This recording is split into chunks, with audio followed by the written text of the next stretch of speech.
السلام عليكم ورحمة الله وبركاته. إن الحمد لله نحمده ونستعينه ونستغفره ونعوذ بالله من شرور أنفسنا ومن سيئات أعمالنا.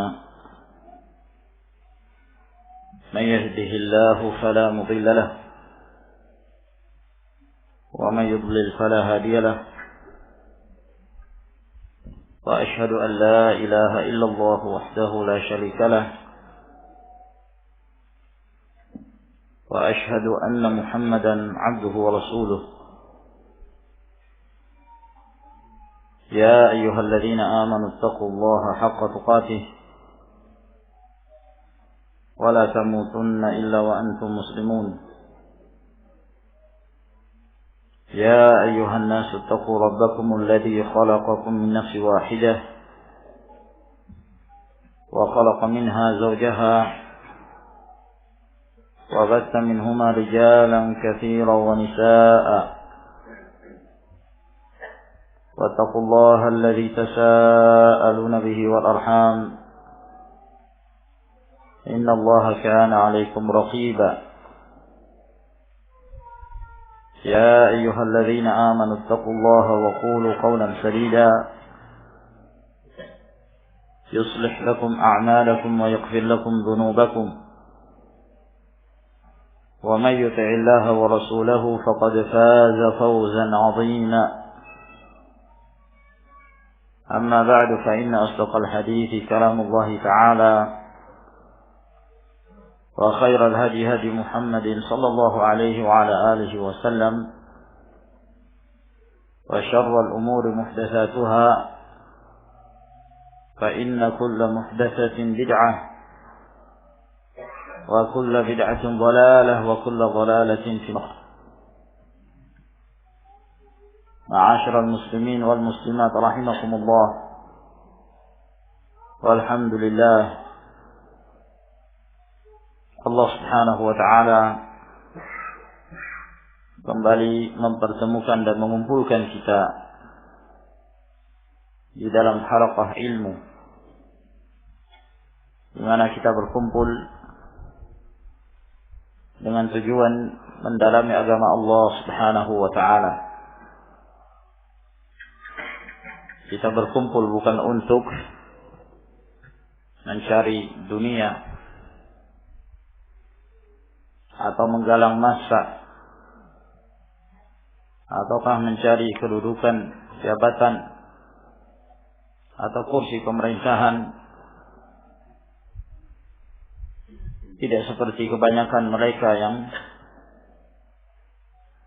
terjun ke dalam siyasah, dalam politik, lalu kemudian di antara mereka ada yang mengatasnamakan Islam, sementara Islam berlepas diri dari setiap ahzab, dari setiap partai-partai yang memecah belah umat Islam. Sebab tidaklah munculnya berbagai ahzab sia-sia atau yang disebut dengan partai-partai politik yang di antara mereka mengatasnamakan Islam, melainkan ini adalah merupakan perkara yang dicela oleh Allah Subhanahu wa ta'ala di dalam firman-Nya, "Wala takunu minal musyrikin minal ladzina farraqu dinahum wa kanu syi'a kullu hizbin bima ladaihim farihun." Janganlah kalian seperti orang-orang musyrik yang mereka membentuk kelompok-kelompok, masing-masing dari mereka memiliki pengikut dan pendukung, dan setiap kelompok tersebut merasa bahwa mereka lah yang benar, merasa bangga dengan apa yang ada pada mereka, menjatuhkan yang lain dan menganggap bahwa mereka lah yang benar. Naam. Dan di dalam ayat yang lain Allah Subhanahu wa ta'ala memerintahkan Rasulnya sallallahu alaihi wasallam untuk berlepas diri dari mereka. Innal ladzina farraqu dinahum wa kanu syi'a lasta minhum fi syai'. Sesungguhnya orang-orang yang memecah belah agama mereka dan mereka berkelompok-kelompok, engkau tidak termasuk dari mereka. Engkau tidak termasuk dari seorang pun dari mereka. Di mana Allah Subhanahu wa taala menyatakan pernyataan berlepas dirinya Rasulullah sallallahu alaihi wasallam dari setiap ahzab, dari setiap kelompok-kelompok sempalan yang menyimpang dari sunnah Rasul sallallahu alaihi wasallam. Walhamdulillah yang telah memberi hidayah kepada ahlus sunnah untuk senantiasa berjalan di atas at-tariqul haq, di atas jalan yang hak. Tujuan mereka berkumpul adalah untuk beribadah hanya kepada Allah Subhanahu wa taala, mengharapkan mardatillah, mengharapkan keridhaan Allah tabaraka wa taala. Dan itu adalah merupakan tujuan hidup kita di muka bumi ini. Ma'asyiral muslimin wal muslimat rahimakumullah, kita melanjutkan kembali pelajaran kita dari pembahasan kitab Sahihul Adabil Mufrad, di mana pada malam hari ini kita memasuki bab yang berikutnya, yaitu bab yang ke-79 dari kitab Sahih Al-Adabil Mufrad, atau bab yang ke-92 dari kitab aslinya, yaitu kitab Al-Adabul Mufrad. Berkata Al-Imam Al-Bukhari rahimahullah ta'ala, babun liyajtanib al-wajha fi ad-dar. Bab, hendaklah seseorang itu menjauhi wajah pada saat dia memukul. Pada saat dia memukul. Ma'asyiral muslimin rahimakumullah, memukul itu adalah bentuk iza, menyakiti seseorang. Dan asal hukum menyakiti seseorang, baik dengan lisan, dengan ucapan, atau dengan perbuatan, adalah perkara yang haram. Rasulullah sallallahu alaihi wasallam pada Hajjatul Wada' beliau bersabda di hadapan para sahabatnya, inna dima'akum wa amwalakum wa a'radakum haramun alaikum ka hurmati yawmikum hadha fi baladikum hadha fi syahrikum hadha. Sesungguhnya darah-darah kalian, demikian pula harta-harta kalian dan kehormatan-kehormatan kalian haram atas kalian, seperti haramnya negeri ini, yaitu al-baladul haram, seperti haramnya hari ini, yaitu pada hari Arafah, dan seperti haramnya bulan ini, yaitu pada bulan Dzulhijjah. Allah Subhanahu wa taala mengharamkan untuk mendatangkan gangguan kepada seorang muslim yang menyebabkan tertumpahkan darahnya, atau yang menyebabkan hilangnya hartanya, atau dirusak kehormatannya. Hal ini adalah perkara yang diharamkan oleh Allah Subhanahu wa taala dan termasuk di antara dosa besar. Dan Allah Subhanahu wa taala juga berfirman di dalam ayat yang lain, walladzina yu'dzuna al-mu'minina wal mu'minat bighairi maktasabu faqad ihtamalu buhtanan wa itsman mubina.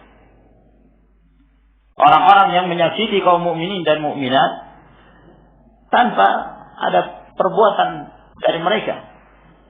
Mereka tidak melakukan apa-apa, mereka tidak melakukan kesalahan, maka mereka sungguh telah memikul kedustaan dan dosa yang sangat nyata, yang besar di sisi Allah Subhanahu wa taala.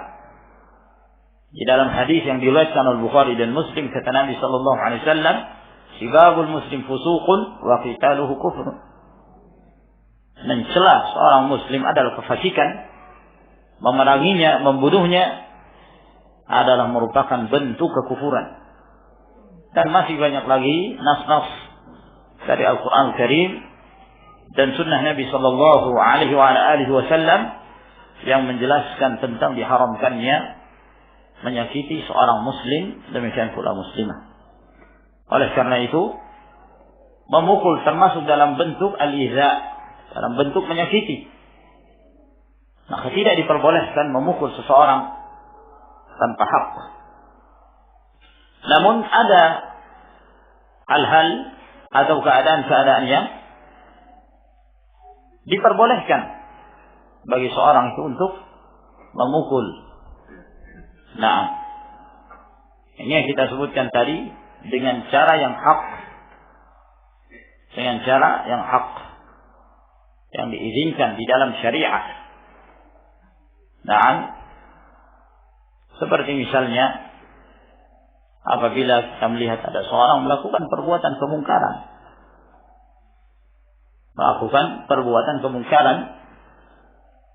lalu kemudian bagi penguasa melihat bahwa orang ini butuh untuk diberikan pelajaran, apakah dalam bentuk hukum had ataukah dalam bentuk ta'zir. Bentuk hukum had maksudnya sudah ada ketetapan hukumnya, seperti pencuri yang dipotong tangan, atau zina yang dirajam, atau dalam bentuk ta'zir. Yang dimaksud dengan ta'zir yaitu hukum yang dikembalikan kepada penguasa, mereka melihat kemaslahatannya. Nah, seperti misalnya kalau seorang itu peminum khamr, dia meminum minuman yang mabukkan, lalu kemudian penguasa memukulnya atau mencambuknya, maka yang seperti ini diperbolehkan. Atau misalnya dia dalam mendidik anaknya, apabila ada kemaslahatan untuk memukul anak tersebut dengan pukulan yang mendidik, ta'dib, maka diperbolehkan secara syar'i, seperti yang disebutkan oleh Nabi Sallallahu Alaihi Wasallam dalam hadis Abdullah bin Amr bin Al-As, muru awladakum bis salati wa hum abna'u 7 sinin wadribuhum 'alayha wa hum abna'u 10 wa farriqu bainahum fil madaji'. Perintahkan anak-anak kalian untuk salat ketika mereka telah berusia 7 tahun, dan pukul mereka apabila mereka enggan untuk salat pada saat mereka telah berusia 10 tahun, dan pisahkanlah tempat-tempat tidur mereka. Yang menjadi syahid dari hadis yang kita sebutkan ini bahwa Nabi Sallallahu Alaihi Wasallam membolehkan ad-darb, memukul seorang anak yang apabila dia enggan untuk menjalankan syariat Allah Subhanahu wa ta'ala. Atau misalnya dia melihat seorang istri yang membangkang, yang ingkar kepada suaminya, maka secara syar'i juga diperbolehkan untuk memukul. Akan tetapi jangan sampai pemukulan ini dijadikan sebagai satu kebiasaan. Nah, sehingga suaminya dikenal sebagai tukang pukul. Orang suka memukul istrinya. Ini satu hal yang tercela. Satu hal yang tercela. Itulah di dalam Islam. Nah, dalam hadis yang diriwayatkan oleh Imam Muslim rahimahullah taala, ketika ada seorang wanita datang kepada Rasulullah sallallahu alaihi wasallam menyebutkan bahwa ada 2 orang yang datang melamar beliau, melamar wanita ini. Lalu dia ingin bertanya kepada Rasulullah sallallahu alaihi wasallam tentang keadaan 2 laki-laki yang datang untuk melamar wanita tersebut. Yang satunya bernama Abu Jaham dan yang kedua bernama Muawiyah. Maka kata Nabi sallallahu alaihi wasallam, "Amma Muawiyah fasu'luh wa amma Abu Jaham fala yad'u al-'asa 'ala 'atiqi." Adapun Muawiyah dia orang miskin. Nah, artinya kalau menikah ya hidup apa adanya, ya Nah, dia tidak punya apa-apa. Adapun Abu Jahal, dia orang yang tidak pernah meletakkan tongkat dari pundaknya. Kata para ulama, An-Nawawi rahimahullah taala ketika menyebutkan dan menjelaskan hadis ini, bahwa apa yang disebutkan oleh Rasulullah sallallahu alaihi wasallam ini adalah merupakan ungkapan yang menunjukkan bahwa Abu Jahal ini seorang dharrab yang suka mukul. Nah, artinya kalau kamu nikah sama dia, ya konsekuensinya, kamu sering dipukuli. Dan ini adalah merupakan sifat yang tercela. Nah, marah sedikit pukul, marah sedikit pukul. Tidak tenang tangannya ini untuk melampiaskan amarahnya dengan pukulan. Namanya istri seorang yang dhaifah, seorang wanita yang lemah. Nah, maka seorang suami ketika dia hendak unjuk kekuatan, jangan di depan istrinya. Nah, bukan levelnya, bukan lawannya. Nah, ya, keluar sana cari balok, pukul balok atau pukul besi. Nah, ya, jangan mukul orang yang lemah, kasihan. Nah, namun diperbolehkan secara syar'i apabila ada tanda-tanda kemaslahatan untuk melakukan itu, dan itu adalah tingkatan yang setelahnya, tentu setelah memberikan nasihat, lalu kemudian dia terus mengulangi perbuatan tersebut dan menunjukkan sikap pembangkangan dia kepada suaminya, maka diperbolehkan untuk memukulnya. Nah, namun kata Nabi sallallahu alaihi wasallam, "Wadribha darban ghaira mubarrih." Pukullah dia dengan pukulan yang tidak menyebabkan cacat, tidak mematahkan tulang, tidak menyebabkan memar, tidak menyebabkan terluka salah satu dari bagian tubuhnya. Pukulan yang mendidik. Nah, yang seperti ini, ma'asyiral ikhwan rahimakumullah, menunjukkan bahwa ad-darb, pemukulan itu ada, diperbolehkan secara syar'i dalam keadaan-keadaan tertentu. Namun pada saat seorang hendak melakukan pemukulan juga ada adabnya. Tidak sekedar mukul terus dipukul, tanpa memperhatikan adab. Maka Rasulullah sallallahu alaihi wasallam di dalam hadis-hadis yang akan disebutkan oleh Imam Al-Bukhari ini menyebutkan adab tersebut. Di antara adab yang dijelaskan adalah hendaklah seseorang itu menjauhi memukul wajah. Menjauhi memukul wajah, sebab wajah itu adalah tempat kemuliaan seorang manusia. Nah, ketika dipukulnya wajah seorang sangat terhina.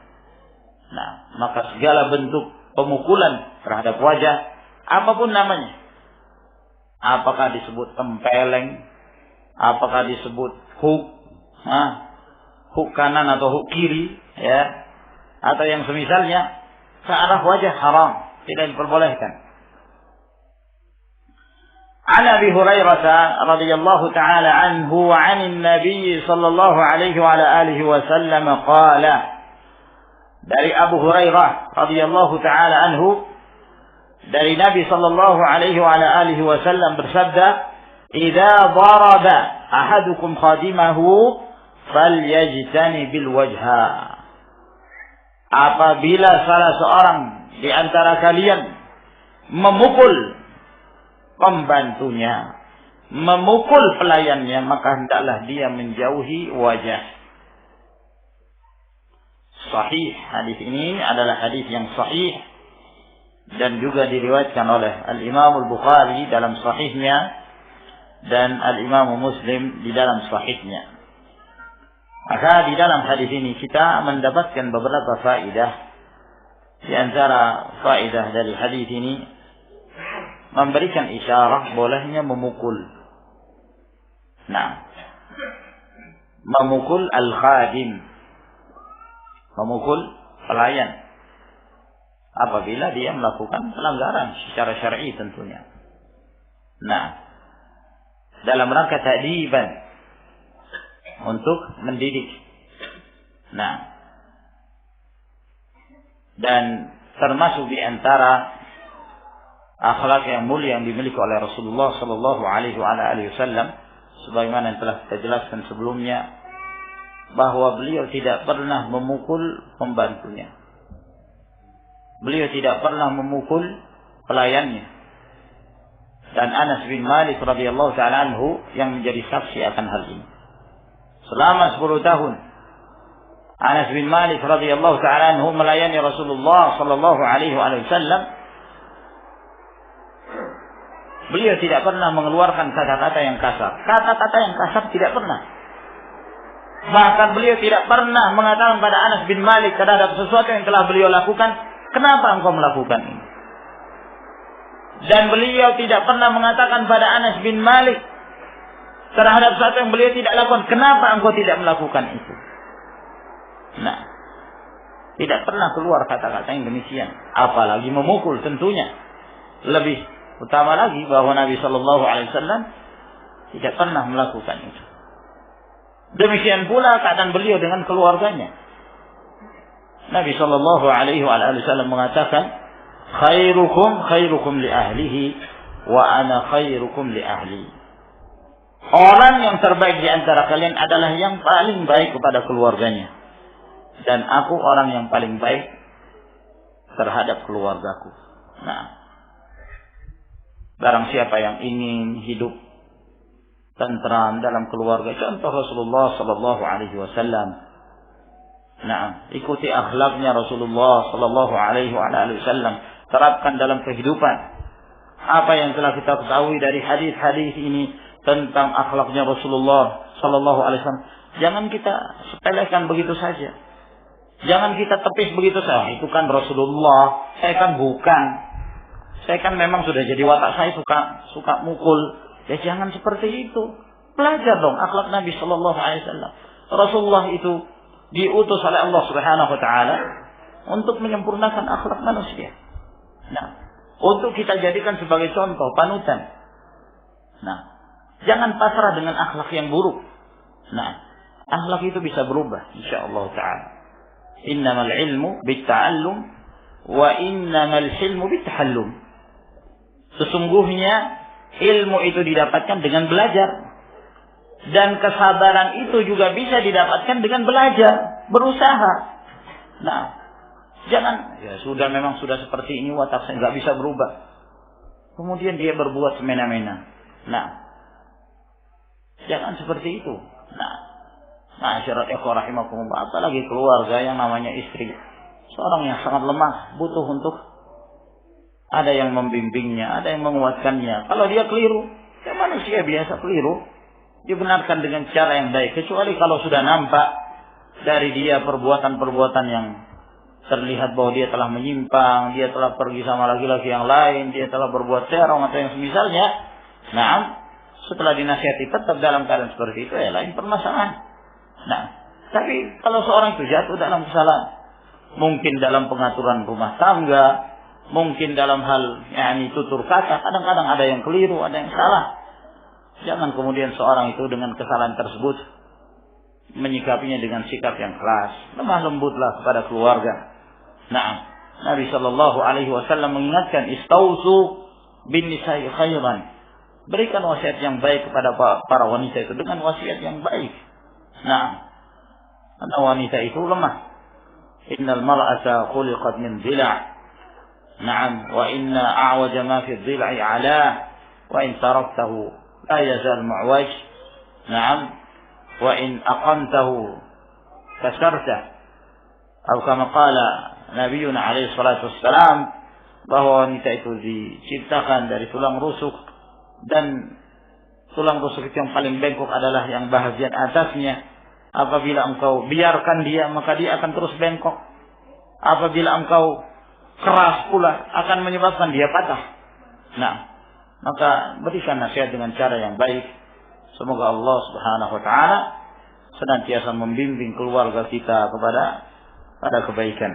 Nah, ma'asyiral ikhwah rahimakumullah, demikian pula dalam hal seorang apabila dia hendak mendidik keluarganya, dia ingin pukul dengan cara yang baik, hindari wajah. Nah, ini harus diberikan tanbih kepada kaum muslimin. Nah, kalau sudah marah, itu nggak peduli istrinya, semuanya dipukul.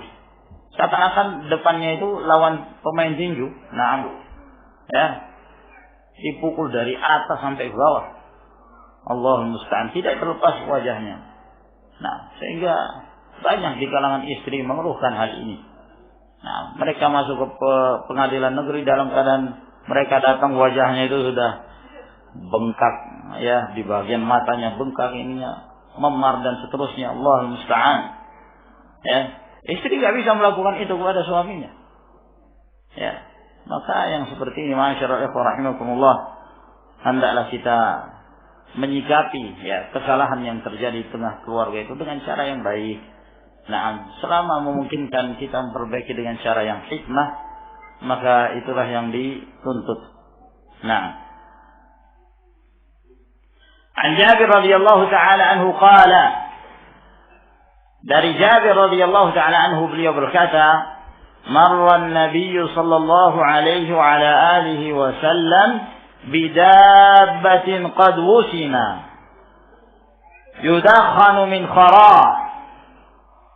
Bahwa Nabi sallallahu alaihi wa ala alihi wasallam melewati satu hewan. Nah, dabbah, apakah itu unta atau yang lain, yang kendaraan ini atau hewan ini qad wusima, telah diberi tanda. Yang dimaksud al-wasm yaitu memberi tanda kepada hewan dengan cara kay. Nah, kay, tahu ya kay? Dengan besi panas. Mungkin sampai sekarang ada ya. Kalau ingin beri tanda ke hewan, ya kan, dengan besi panas. Biasa lihat. Nah, sebagai tanda, apakah itu sapi atau kambing atau yang lainnya. Nah, sekedar untuk diketahui dan dibedakan antara hewan tersebut dengan yang lainnya. Maka itu dinamakan al-wasm. Kay.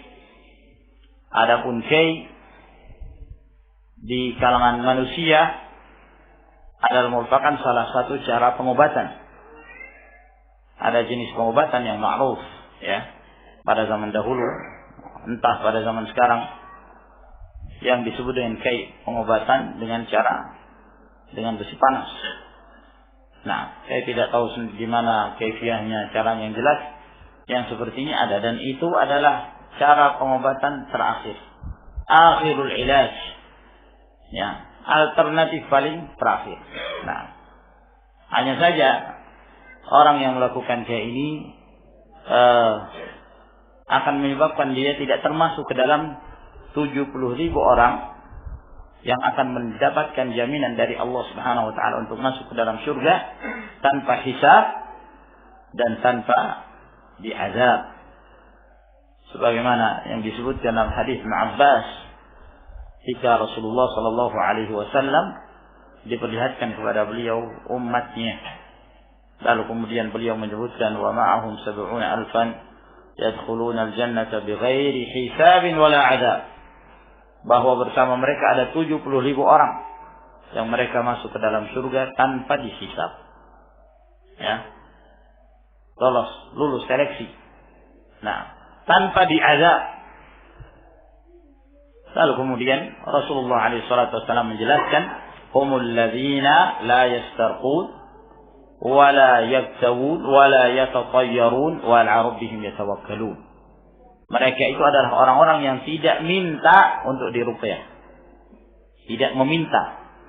Kalau ada orang datang meruqyah dia tidak mengapa, tapi dia tidak meminta, mendahului diri untuk minta diruqyah oleh orang lain. Dan dia tidak dikei. Nah itu. Tidak melakukan pengobatan dengan cara kei, tidak tatayyur, ya, mengadu nasib dengan burung atau yang semisalnya, dan mereka hanya bertawakal kepada Allah Subhanahu wa taala. Nah, disebutkan di dalam hadis ini bahwa Nabi sallallahu alaihi wasallam melewati seekor hewan yang telah diberi tanda. Yudakhanu min khara, sampai ketika diberi tanda itu, naam, min khara itu ini, ya, lubang hidung, rongga hidung ini sampai keluar asap. Sampai keluar asap. Kita bisa bayangkan gimana cara orang ini melakukan kay. Ya. Sampai keluar asap dari hidungnya. Berarti kayaknya di mana? Di bagian wajah. Jadi dia melakukan kay, beri tanda bahwa ini kendaraannya dia. Dia melakukan kay di wajah hewan tersebut. Nah, saking besarnya mungkin panasnya itu, saking panasnya sampai asap itu keluar dari hidungnya. Subhanallah. Qala Nabi sallallahu alaihi wa alihi wasallam, maka Nabi sallallahu alaihi wa alihi wasallam bersabda, "La'ana Allah man fa'ala hadha." Semoga Allah melaknat orang yang melakukan ini. La yasimanna ahadun al-wajha wa la yadribanna. Jangan sekali-kali seorang itu melakukan wasam, memberi tanda dengan kay di wajah, dan jangan pula dia memukulnya. Yani memukul wajahnya. Dan hadis ini adalah hadis yang sahih. Maka di dalam hadis ini menjelaskan kepada kita tentang diharamkannya memukul wajah secara mutlak. Bukan hanya manusia, bahkan hewan boleh mukul wajahnya. Nah, tidak diperbolehkan. Kadang-kadang subhanallah orang tidak merasa ada kucing lewat, tendang.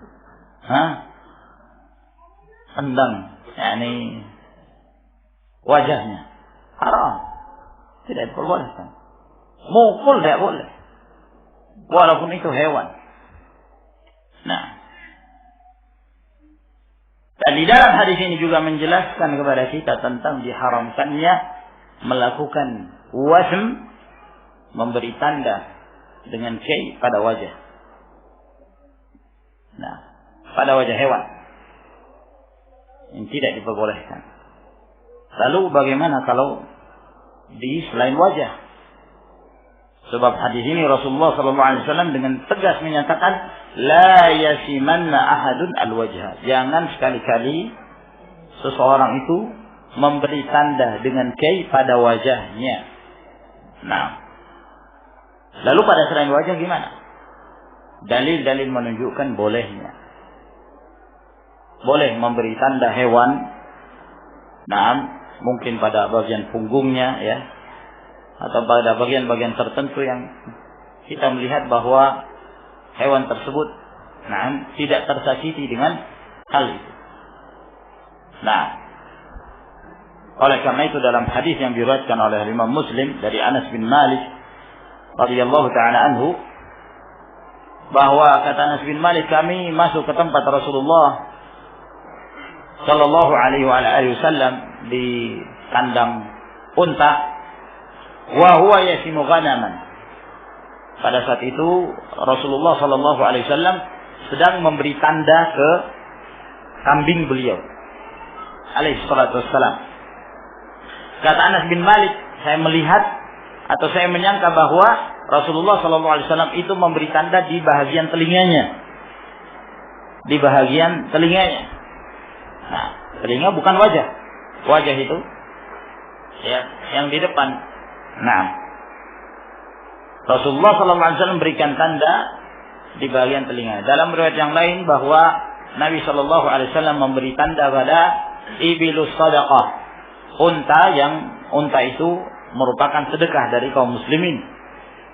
Maka hadis yang diriwayatkan oleh Imam Muslim rahimahullah taala ini menunjukkan diperbolehkannya, boleh memberi tanda kepada hewan, namun dihindari memberi tanda pada wajahnya. Nah, kemudian di dalam hadis ini juga menjelaskan kepada kita bahwa memberi tanda pada wajah hewan menyebabkan datangnya laknat, menghalalkan seseorang itu untuk dilaknat. Nah, sampai kata Nabi sallallahu alaihi wasallam, la'anallahu man fa'ala hadha. Semoga Allah melaknat orang yang melakukan ini. Nah, semoga Allah melaknat orang yang melakukan ini.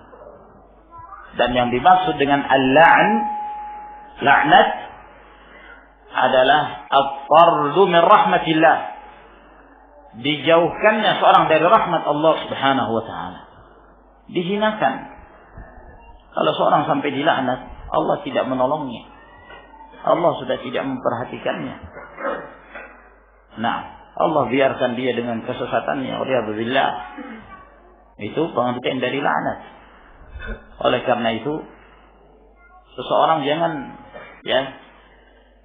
terlalu mudah dalam mengeluarkan kata-kata laknat kepada orang lain. Dikit-dikit laknatullah alaih.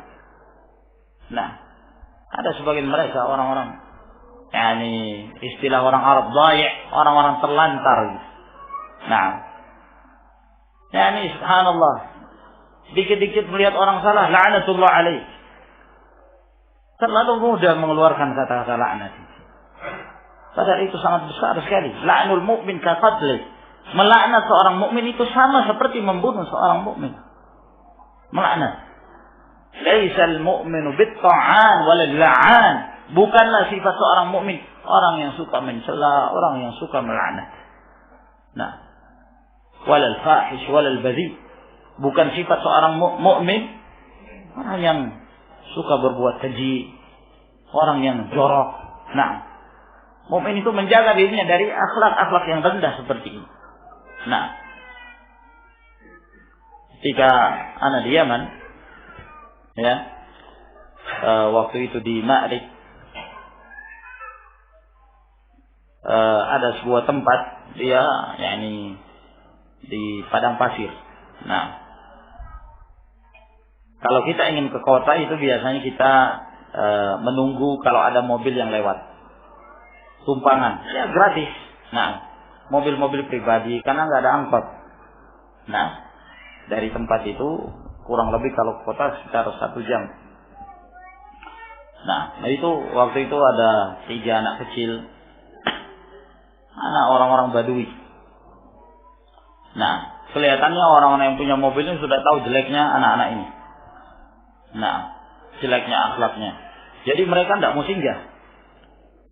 Akhirnya kita juga nggak diambil sama mereka karena dekatnya orang-orang ini. Nah, setiap ada mobil yang lewat juga mau singgah. La'natullah alaik, la'natullah alaik. La haula wala quwwata. Nah, semua yang lewat dilaknat.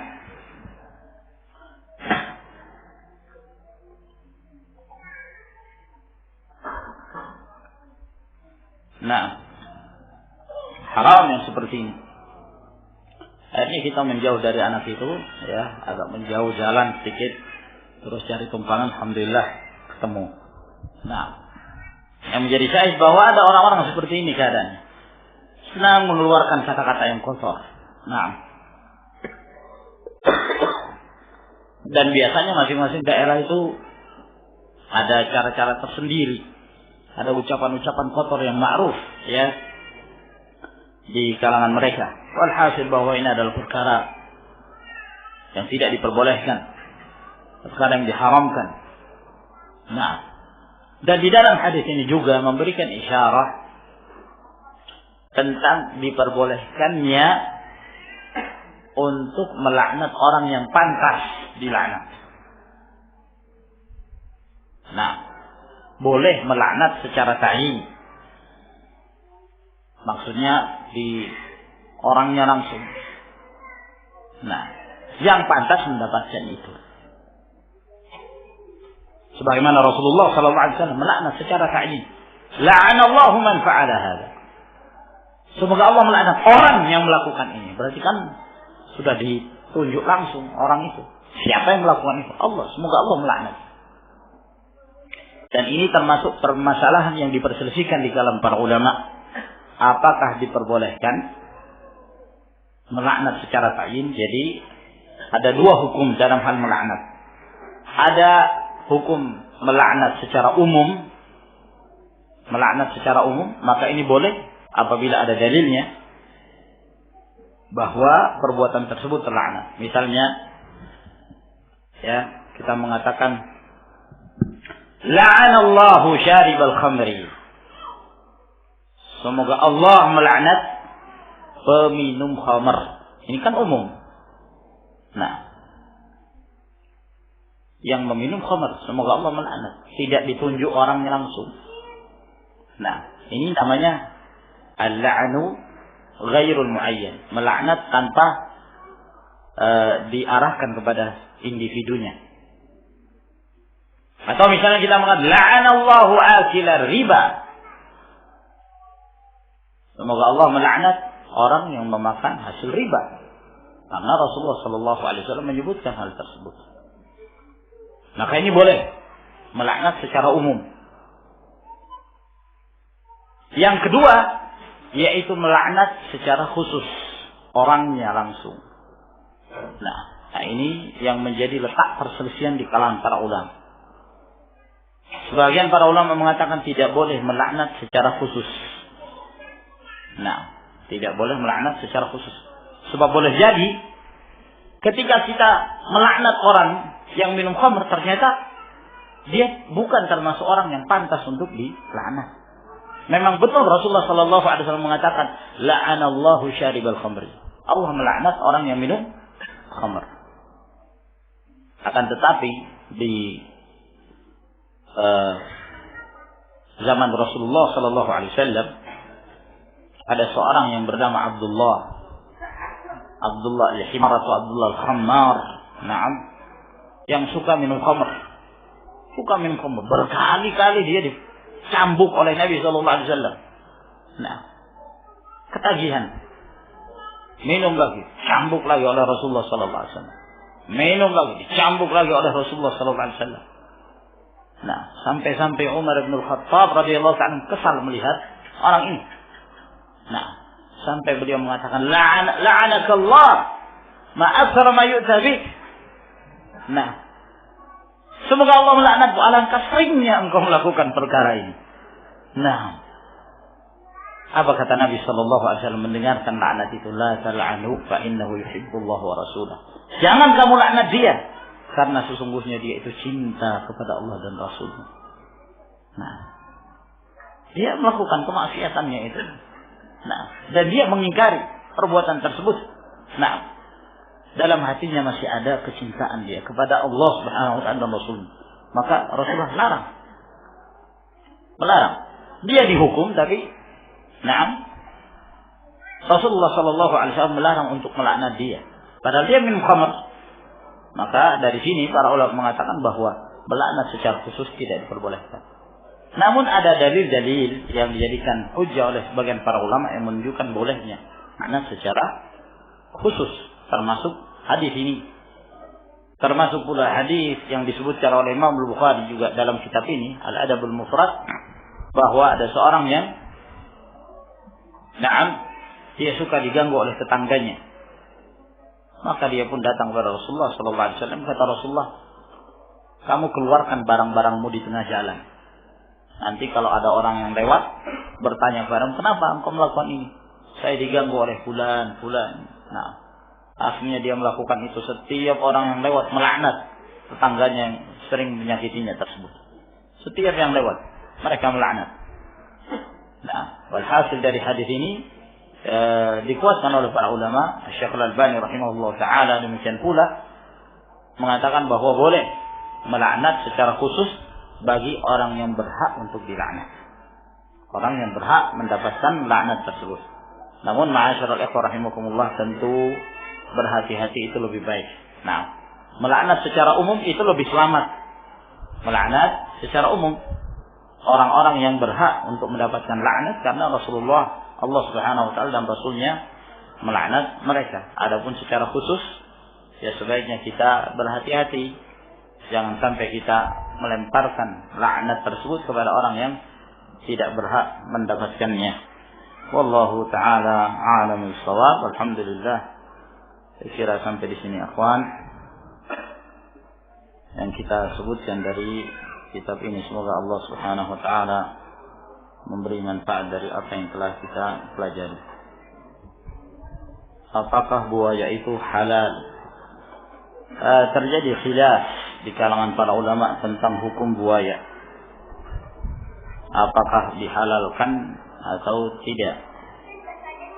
Sebagian para ulama memandang bahwa buaya termasuk binatang buas. Nah, sehingga mereka melihat dari sisi ini, tidak diperbolehkannya. Namun yang zahir wallahu ta'ala alam bahwa buaya termasuk di antara hewan air. Nah, iya kan, sungai. Dan setiap hewan yang asal hidupnya di sungai atau di lautan, asal hukumnya halal. Bahkan bangkainya halal. Sebab Rasulullah Shallallahu Alaihi Wasallam beliau ditanya bangkai hewan yang ada di lautan tersebut. Maka hadis ini dijadikan dalil oleh para ulama tentang halalnya seluruh hewan yang ada di lautan dan di sungai. Tidak ada perbedaan dalam hal ini apakah hewan itu buas atau tidak. Nah, seperti misalnya ikan hiu. Nah, atau seperti ikan paus. Walaupun disebut anjing laut, walaupun disebut babi laut, asal hukumnya halal. Nah, sekarang kita kembali kepada buaya. Buaya hewan apa? Kita tidak berbicara tentang buaya darat ya. Kalau buaya darat haram dimakan. Nah, dan hartanya buaya darat juga haram. Nah, tapi pembicaraan kita tentang buaya yang hidup di sungai. Nah, maka berdasarkan hadis ini, wallahu ta'ala alam, boleh halal. Nah, dan termasuk di antara yang membolehkan, menghalalkan adalah Syekh Muhammad bin Saleh Al-Utsaimin rahimahullahu ta'ala. Nah, tapi jijik, ini lain masalah. Kalau Anda jijik ya, itu kembali kepada masing-masing orang. Ini pembicaraan masalah perasaan. Nah, bukan pembicaraan tentang masalah hukum. Jijik ya nggak usah dimakan. Nah, ketika kita mengatakan halal bukan sesuatu yang wajib untuk dimakan, tidak. Boleh hukumnya untuk dimakan. Nah, wallahu ta'ala. Bolehkah menjadi anggota koperasi yang di dalamnya ada simpan pinjam? Kalau simpan pinjam maksudnya riba, maka tidak diperbolehkan. Nah, beda kalau sudah terjadi akad, lalu kemudian dia merubahnya dengan kredit lalu menambahnya, tidak diperbolehkan. Nah, tapi kalau baru keinginan, nanti saya mau jual cash, sampai di tempat kredit saja misalnya, ya nggak jadi masalah, tidak jadi masalah. Dan boleh juga kalau misalnya ada majelis akad, kita mengatakan kalau Anda mau beli ini dengan kontan harganya 1 juta, kalau dengan kredit harganya 1,5 juta. Antara penjual dan pembeli boleh. Antara penjual dan pembeli boleh. Selama tidak ada pihak yang ketiga, maka hukumnya diperbolehkan. Nah, namun kalau ada pihak yang ketiga ini, di dalamnya terdapat unsur riba. Bagaimana hukum asuransi? Ini ada rincian-rincian yang butuh pembahasan secara rinci, dan kalau nggak salah sudah dibahas dalam syariah. Antum merujuk ke sana, ada jenis-jenis asuransi yang tidak diperbolehkan. Nah, salah satu contohnya misalnya asuransi yang asuransi jiwa, ya. Kalau terpotong tangan sekian, kalau ini seperti orang melakukan muqamarah, perjudian. Nah, ya, kalau sehat maka hangus. Nah, uangnya hangus begitu saja. Dan yang semisalnya, maka yang seperti ini para ulama tidak membolehkan, termasuk di antara jenis perjudian. Nah, wallahu ta'ala a'lam. Bagaimana sikap orang tua terhadap anak-anaknya yang masih belajar di sekolah umum dan perguruan tinggi yang belum berstandar syariat? Apakah menyegerakan hijrah ke tempat-tempat disyariatkan atau udzur dibolehkan menunggu sampai lulus karena pertimbangan sayang sudah kepalang tanggung? Allah Subhanahu wa ta'ala berfirman, alam ya'ni lil ladzina amanu an takhsha'a qulubuhum لذكر الله وما نزل من الحق ولا يكونوا كالذين أوتوا الكتاب من قبل وطال عليهم الأمد فقست قلوبهم وكثير منهم فاسقون.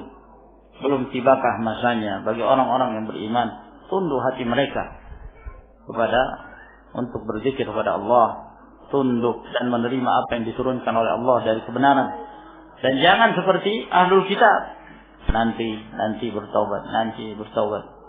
Nah, faqasat qulubuhum, sehingga menyebabkan hati menjadi keras, wa katsirun minhum fasiqun, sehingga kebanyakan dari mereka menjadi orang-orang yang fasik.